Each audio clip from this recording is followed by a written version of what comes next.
A lot of people who originally set out to live a healthy lifestyle tend to find a huge variety of excuses mid to long term.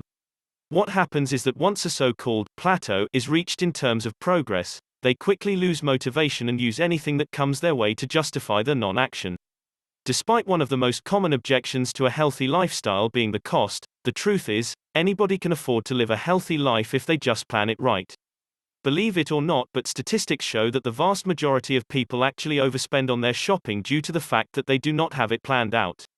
That is why a paleo diet grocery list can make such a huge long-term impact on people who wish to live a more health-conscious life.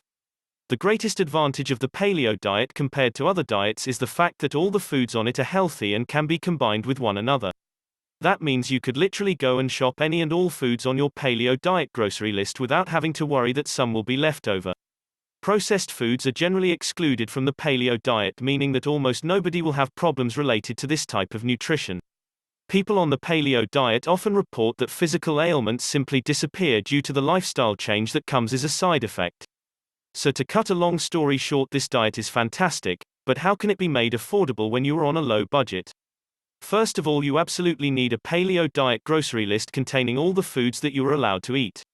It is important that you first of all realize which foods are and which ones are not paleo approved so that you can create a list that suits your own appetite and taste. This list will allow you to pick from a limited variety of foods when you are out shopping. You can use it to easily plan recipes for a whole week. Simply pick a number of paleo diet recipes that you like and lay them out in front of you from Monday to Sunday. Then compose your paleo diet grocery list so it matches those recipes for the week. Once you have tried this process for a week, I recommend you refine it and see what is left over. If there is a lot of one particular food left, then find a way to use it in one of your next recipes.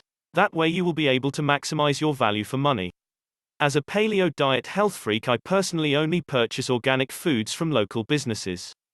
I do so even though generally paleo diet enthusiasts do not necessarily distinguish between organically grown food and mass-produced food that may contain pesticides.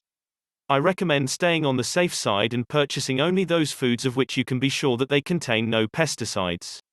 The fact that you are systematically planning out your diet for the week means that you will still be saving money anyways.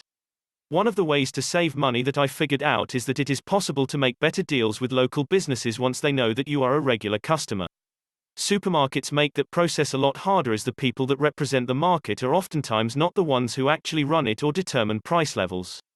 On the other hand, don't be shy to approach the store owner at your local store and ask if you could get discounts if you buy in bulk. To give you an example, I have set up a deal with a local farmer as well as several local butchers to sell me a large amount of meat for bulk prices. The farmer is glad to be able to sell his meat, and I am glad about receiving a lot of meat for my recipes. You may be wondering where I put all of the meat.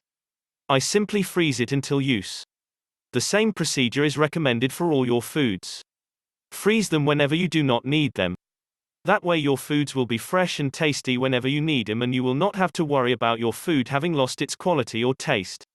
Last but not least, I want to mention the best thing about a paleo diet grocery list. It is the fact that all of the ingredients on it can be combined with one another in hundreds if not thousands of tasty recipes, for which plenty of great books are available.